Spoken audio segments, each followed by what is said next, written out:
कि धर्म का स्वरूप क्या है। कि पति पत्नी का भोग होना, उससे बच्चे पैदा होते हैं।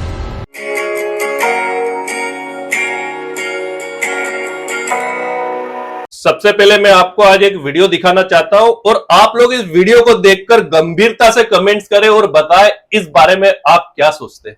संभोग करते हो भूत के साथ? बिल्कुल करते हैं यार, हम ऐसे जीवन कैसे जिएंगे भैया? भोग तो हम भी करते हैं। जब महादेव कर सकता है पार्वती के साथ में, तो हम क्यों नहीं कर सकते? ये बताओ पहले। भाई शिव कौन है? संसार का मालिक है, जिसे हम शिव कहते हैं, भोलेनाथ। तो पार्वती से क्या भोग नहीं किया था क्या? तो वो हम भोग उसी से करते हैं जो प्रेत योनि में मरते हैं ना, बच्ची, जवान बच्ची होती है, उसकी भोग की इच्छा रहती है। तो वो भोग कैसे करेंगे? पहले आप बताओ, हवा से भोग कैसे होगा? वो किसी के शरीर में प्रवेश करके आएगी हमारे पास। समाज इसको गलत तरीके से नहीं देखता? नहीं देखते। देखो, ये समाज की देख है, सोच है, हमारी सोच नहीं ऐसी। देखना हम तो उसकी आत्मा की संतुष्टि करते, उसके यानी मरे हुए शरीर को सुस्त करते यार। आप अपनी पत्नी से क्या करते हो? उसको संतुष्ट तो करते हो ना आप। मुझे जवाब दो पहले आप, ऐसे मेरे को मत पूछो आप। नहीं, हर पति पत्नी एक संतुष्टि जीव जीते हैं। भोग का मतलब क्या है? कि पति पत्नी का भोग होना, उससे बच्चे पैदा होते हैं। इस देश के अंदर अंधविश्वास इतना ज्यादा बढ़ गया है कि हम समझ नहीं पा रहे सही क्या है गलत क्या है। ये बाबा जी आते हैं और धर्म का नाम लेकर, धार्मिकता लेकर, धार्मिक कपड़े पहनकर और हमारे इष्ट भगवानों के नाम लेकर, जिनको हम आदर्श मानते हैं, और गंभीर रेप यानी मानसिक, अगर हम देखते कि किसी के अंदर कोई बाबा आ जाए या किसी के अंदर कोई आत्मा आती है तो उसको हम मानते हैं कि मानसिक बीमारी है। पूरा वर्ल्ड मानता है कि ये सब एक मानसिक बीमारी है, और उस मानसिक बीमार के इलाज के नाम पर, क्योंकि वो तो कुछ समझती नहीं है, जिस लेडीज के अंदर ये सब आती है चीजें, वो कुछ समझती नहीं, वो मानसिक बीमार है, और उस बीमार का फायदा उठाकर, बीमारी का फायदा उठाकर अगर उसके साथ रेप कर दिया जाए, इससे ज्यादा जघन्य चीज इस देश में नहीं हो सकती। और धर्म का इससे ज्यादा दुर्परिणाम या धर्म का इससे ज्यादा गंदा काम नाम लेकर करना इससे ज्यादा नहीं हो सकता है। आज मैं देश की जनता को बताना चाहता हूं कि हमें इस अंधविश्वास को समझना होगा कि हम इस आधुनिक काल में रह रहे हैं, हम इस आधुनिकता में जा रहे हैं, पर ये अंधविश्वासी बाबा, कोई देखते हम किसी को तो कोई रुद्राक्ष के नाम पे हजारों लाखों लोगों की भीड़ इकट्ठी कर लेता है। वो रुद्राक्ष भी साइंटिफिक नकली रुद्राक्ष रहते हैं और उसमें कई लोग मर जाते हैं।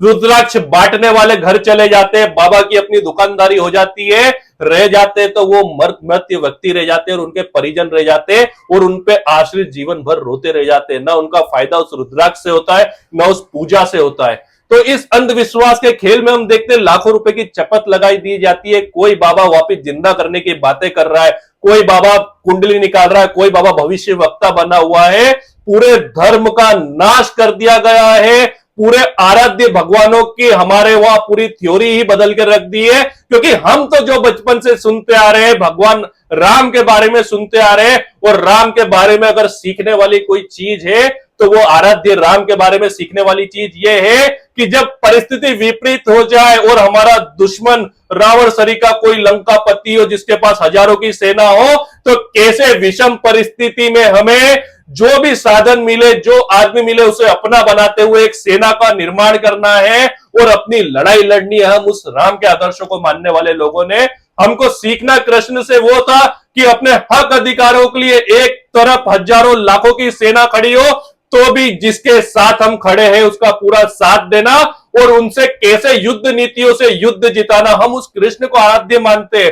उनके नाम पर हम देख रहे कि ढोंग मचा रखा है, चारों तरफ हम देख रहे कि धर्म को पूरा बदनाम कर रखा है, धर्म की हंसी उड़ा रखी है। जिसको देखो भगवा कपड़े पहनकर अपने आप को धार्मिक बोल रहा है। मैं इनसे पूछना चाहता हूं, कभी इनने राम, कभी बजरंग बली या कभी शंकर भगवान या कभी किसी माता के चरित्र को पढ़ा है या जिया या समझा है कि उन लोगों ने बोलना क्या चाह रहे थे? हमें बस अपने फायदे के लिए या तो पैसों के लिए गुमराह कर लिया जाता है या फिर भीड़ बताने के लिए या पॉलिटिकल होने के लिए बड़े बड़े नेताओं के सामने और चुनाव के अंदर ये बड़े बड़े मैनिपुलेट हो जाते कि हम प्रदेश के प्रदेश, हमारे पास में वोटर, हमारे फॉलोवर है, ऐसे करके ब्लैकमेलिंग पर आ जाते। तो ये आपको और हमको समझना होगा। अब मैं आप लोगों से पूछना चाहता हूं कि धर्म का स्वरूप क्या है? क्या धर्म का स्वरूप वो स्वरूप नहीं था जो गौतम बुद्ध ने मार्ग बताया, जो महावीर जैन ने मार्ग बताया, जो महल छोड़ छोड़कर पैदल चल दिए, जिन्होंने राजपाट से लेके सत्ता से लेके सारे सुखों को छोड़कर जो पैदल चल दिए, जिन्होंने ज्ञान का मार्ग बताया? या धर्म का जो ये नए नए बाबा बता रहे हमें, आडंबर अविश्वास ये सब बता रहे, अगर ऐसी कोई शक्तियां होती तो क्या गौतम बुद्ध तत्व को प्राप्त हुए वो हमें नहीं बता चुके होते? क्या हम रामायण में राम भगवान हमें नहीं बता चुके होते कि तुम इसमें क्यों पढ़े हो, ये मंत्र पढ़ लो और ये हो जाएगा? क्यों वो युद्ध करते और क्यों इतनी लीलाएं रचते? तो हमें गहराई से समझना होगा कि ये बाबा, तथाकथित बाबा, उन धर्म शास्त्रों का फायदा उठाकर, हमारी भावनाओं का फायदा उठाकर क्रिमिनल बने हुए हैं। रेप करना, सोना चांदी नाम ढूंढने के नाम पे लूटना, कई घटनाएं हो रही है और इसमें सिर्फ चोला ओढ़ रखा है क्रिमिनल लोगों ने। इन क्रिमिनल लोगों को इन बाबाओं के बीच में से पहचानना होगा और समझना होगा, क्योंकि संत का मतलब वही होता है जो ज्ञान का मार्ग बताए। संत वो होता है जो समाज को दिशा दे। संत वो होता है जो खुद भले अभावों में रहे और लोगों को सिखाए कि आत्मिक शांति क्या होती है, मानसिक शांति क्या होती है। संत वो नहीं होता जो देश को गुमराह कर दे, जो लोगों को गुमराह कर दे। और हमें इन लोगों को समझकर अपना चयन करना होगा इस अंधविश्वास और इस आधुनिक दौर में। इनसे अगर आप हमारी बातों से अगर सहमत हो रहे हैं तो आप हमारे साथ लाइक करें, कमेंट्स करें और हमारा साथ दें, क्योंकि हम ऐसी मुहिम चला पाए जो इस अंधविश्वास को रोके।